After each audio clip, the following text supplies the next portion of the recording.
ಭೂಮಿಯನ್ನು ಕೊಡಲಾಗುವುದಿಲ್ಲ.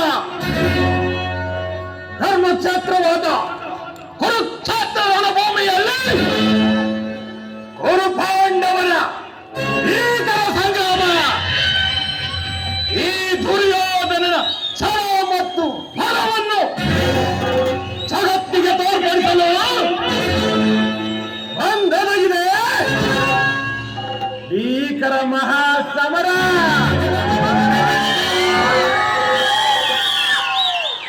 ಪಾಂಡವರು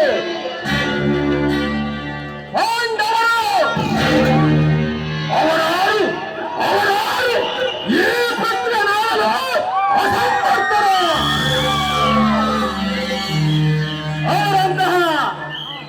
ಅವರು ನನ್ನಂತಹ ಕಂಡುಬರಿಗಳೇ ಆಗಿದ್ದಲ್ಲಿ ರಣಕ್ಷೇತ್ರದಲ್ಲಿ ಹೋರಾಡಿ ವಿಜಯಲಕ್ಷ್ಮಿ ಕೈಯಿರಲಿ, ಇಲ್ಲವಾದಲ್ಲಿ ಆ ಪಾಂಚಾಲ್ಯ ಸಾಗರ ಮತ್ತೊಂದು ಸಾರಿ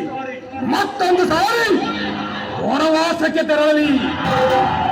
ಈ ದುರ್ಯೋಧನನ ಛಲ ಕತ್ತಲ್ಲಿ ನಂದ ಆಜನ